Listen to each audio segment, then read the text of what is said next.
अस्सलाम वालेकुम नाजरीन, मैं Asad Abbas Bhatt advocate high court हाजिर खिदमत हूँ कुछ नई कानूनी, आइनी और सियासी खबरों के साथ जो शायद आपके इल्म के अंदर इजाफा कर सकती है।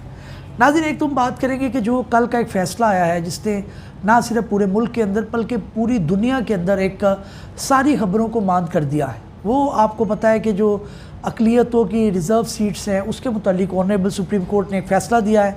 उसके ऊपर बात करेंगे कि अब आगे लाहे अमल क्या होगा। और दूसरा, आज एक मीटिंग के दौरान जो वज़ीर आज़म शहबाज शरीफ साहब हैं उन्होंने ये कहा कि नैब को टैक्स ना दहिंदगान के पीछे लगा दिया जाए, उनको पकड़ा जाए, उनको नेटवर्क में लाया जाए और जो टैक्स नहीं देता उसको जो है वो कानून का जो है वो हाथ पकड़ेगा।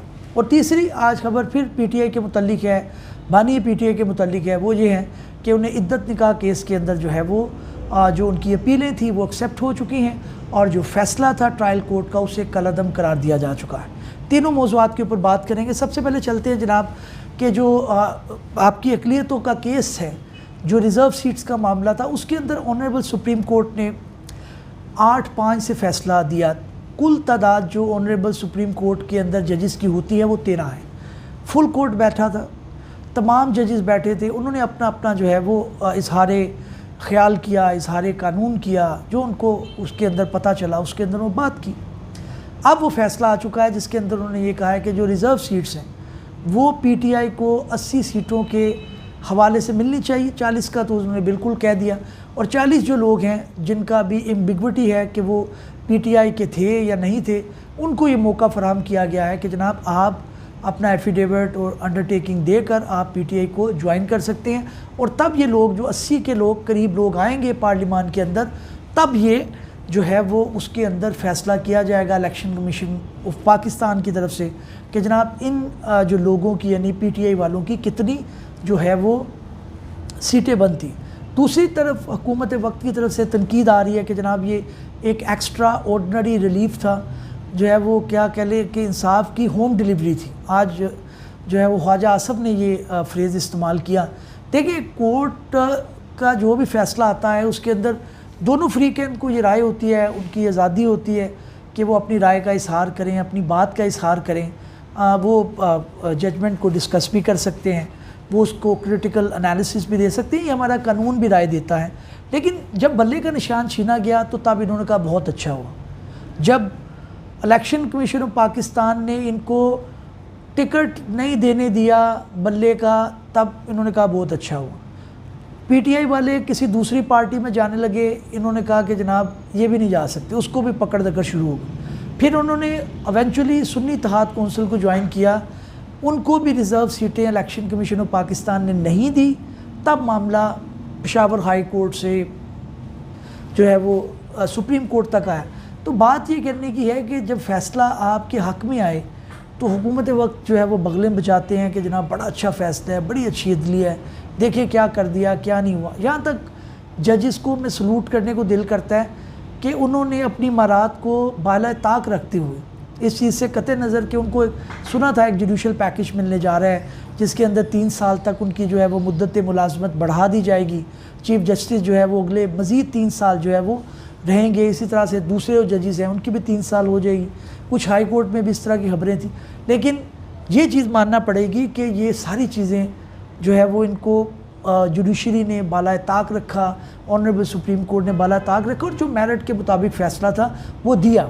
अब फ़रीक का बुरा लगना, उसका कहना कि जनाब ये तो पार्टी थी नहीं, ये तो आई नहीं इसके अंदर, इन्होंने तो एप्लीकेशन फ़ाइल नहीं की, तो ये चीज़ें फिर बड़ी बेमायनी रह जाती हैं।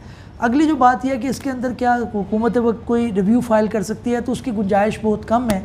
उसकी वजह यह है कि 13 के 13 रुकनी बेंच जो है वो बैठा हुआ था, उन्होंने अपना फ़ैसला किया। अब कोई ऐसा जज रह नहीं गया जिसके अंदर को आप कहें कि जी इसके अंदर कोई जो है वो रिव्यू किया जा सकता है। अपील का राइट इसके अंदर है नहीं, क्योंकि प्रोसीडिंग नीचे से चलती हुई आ रही थी। इलेक्शन जो है वो कमीशन ने फ़ैसला किया, नोटिफिकेशन, उसके बाद पेशावर हाई कोर्ट, फिर सुप्रीम कोर्ट।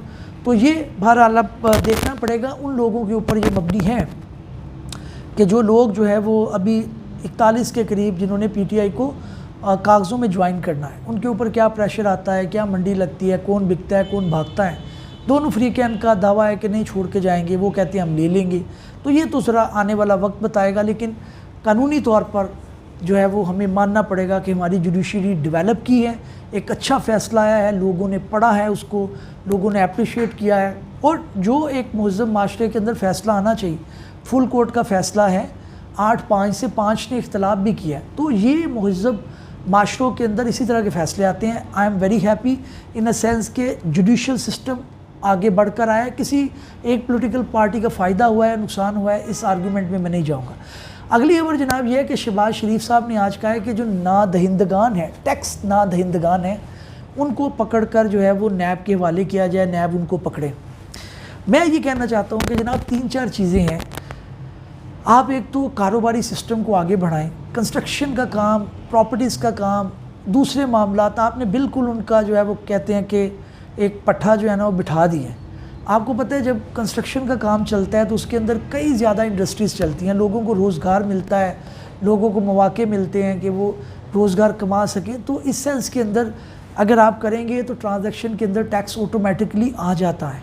टैक्स नेटवर्क को ज़रूर बढ़ाएं, सख्ती ज़रूर करें, लेकिन कुछ ऐसी चीज़ें भी करें, कुछ ऐसी चीज़ें भी करें जिससे लोग मायल हों, लोग ख़ुद कहें कि हमने टैक्स देना है, हम इसके अंदर रेडी हैं। ये चीज़ नहीं हो रही। नैब को आप लगा देंगे, वो कारोबारी तबका जो है उसके पास बेशुमार हरबे, वो पैसे नहीं निकालेगा, वो पैसे नहीं निकालेगा, आपके लिए मामला ख़राब हो जाएगा। वो कहीं इन्वेस्ट नहीं करेगा, कोई बात नहीं करेगा, पैसा रिवॉल्व नहीं होगा, तो आप वहीं पे बैठे रहेंगे। टैक्स तो आपने ट्रांजैक्शंस पे लेना है ना। अगर किसी को इनकम टैक्स जो है वो लगेगा तो वो ट्रांजैक्शन होगी तो वो लगेगा।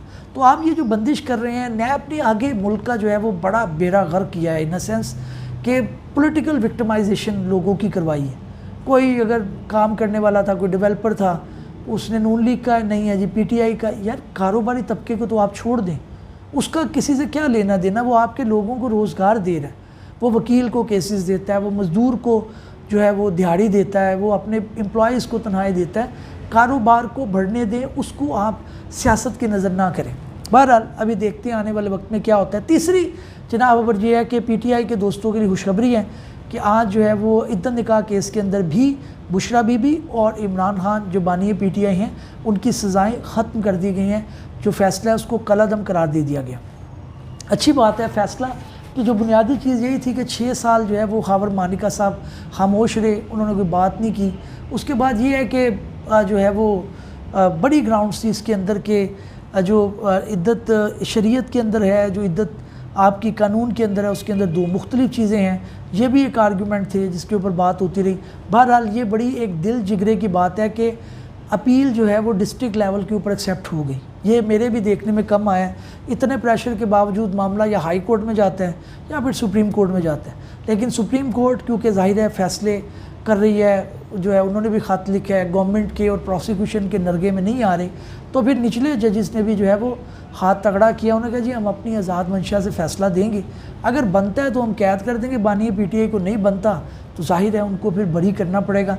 लेकिन मज़ेदारी की बात यह है कि मैं आपको बताऊं कि ये दोनों भी बाहर नहीं आएंगे, बुशरा बीबी और इमरान खान दोनों भी बाहर नहीं आएंगे। अभी नैब के मुकदमात होंगे इनके ऊपर, दूसरे को छोटे मोटे मुकदमात होंगे, इनको बाहर नहीं आने दिया जाएगा। सुना है कि अभी जब ये आई है ख़बर के इसके अंदर बरियत मिल गई है तो नैब की टीम जो है वो डियाला जेल पहुंच गई है बुशरा बीबी को गिरफ़्तार करने के लिए। तो ये जो पकड़ दकड़ भी चलेगी, क्योंकि उनको पता है हुकूमत वक्त को कि अगर बानी पीटी इमरान खान बाहर आते हैं तो उनकी गवर्नमेंट के लिए बेहतर नहीं होगा, वो इनकी गवर्नमेंट को चलने नहीं देंगे। अभी वो भी एक लंबी बहस है कि इस तरह की पॉलिटिक्स करनी चाहिए जिसके अंदर मुल्क का नुकसान हो। लेकिन बहरहाल अभी इमरान खान और उनकी टीम के ऊपर और बुशरा बीबी के ऊपर अभी थोड़ा सा इम्तिहान बाकी नज़र आता है। काफ़ी उन्होंने झेल लिया है, थोड़ा बाकी है। अगले वीलॉग में मुलाकात होगी। अल्लाह हाफ़िज़।